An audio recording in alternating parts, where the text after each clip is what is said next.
Dalam ketentuan hukum pidana dikenal istilah delming atau penyertaan melakukan tindak pidana.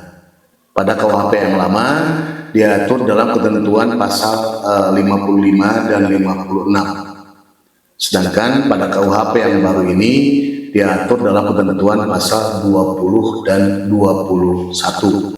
Dari sisi teorinya, delming itu dibagi ke dalam dua bagian, yaitu penyertaan dan pembantuan. Penyertaan kita bisa lihat di ketentuan pasal 20 ya, terdiri dari plegen, orang yang melakukan, don plegen, orang yang menyuruh melakukan, mede plegen, orang yang turut serta melakukan perbuatan itu, kemudian witlocker atau witlooking, orang yang sebagai penganjur atau menggerakkan orang lain untuk melakukan suatu tindak pidana. Sedangkan pembantuan atau medepletige itu diatur dalam ketentuan pasal 21. Penyertaan atau delming itu mensyaratkan adanya kesamaan kehendak dalam diri masing-masing si pelaku untuk bersama-sama melakukan tindak pidana sesuai dengan apa yang telah mereka sepakati. Misalnya dalam melakukan suatu tindak pidana pencurian, si A bertugas untuk membuka pintu rumah dengan menggunakan anak kunci palsu misalnya.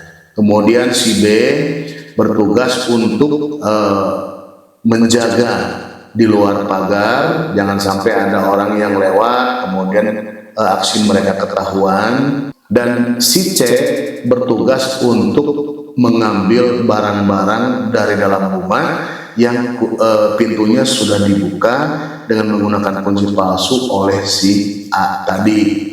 Pada proses penuntutannya, untuk KUHP baru ini kan penuntutan dimulai dari tahapan penyidikan. Ini penyidik harus betul-betul bisa membuktikan peran dari masing-masing tersangka. Seperti tadi ya, peran si A bagaimana, peran si B bagaimana, dan peran si C bagaimana. Biasanya untuk memudahkan prosesnya dilakukan pemecahan perkara atau splitsing agar peran dari masing-masing tersangka tergambar dengan jelas. Misalnya berkas perkara tersangka 1 sebagai don plegen, misalnya sebagai orang yang menyuruh melakukan. Kemudian berkas perkara kedua misalnya sebagai plegen dan mede plegen, orang yang melakukan dan turut serta melakukan perbuatan pidana. Biasanya harus dilakukan splitsing agar mudah.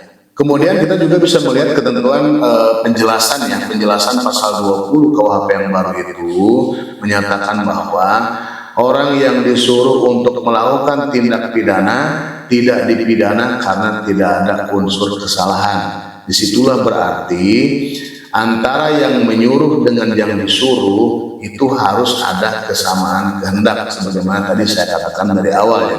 Kalau tidak, maka orang yang disuruh itu tidak dapat dimintai pertanggungjawaban sesuai dengan asasnya qui mandat ipse fecisse videtur. Orang yang menyuruh dianggap telah melakukannya sendiri. Jadi di sini penyidik harus betul-betul bisa membuktikan adanya kesamaan kehendak untuk melakukan suatu tindak pidana dari masing-masing diri si pelaku tersebut. Demikian, terima kasih.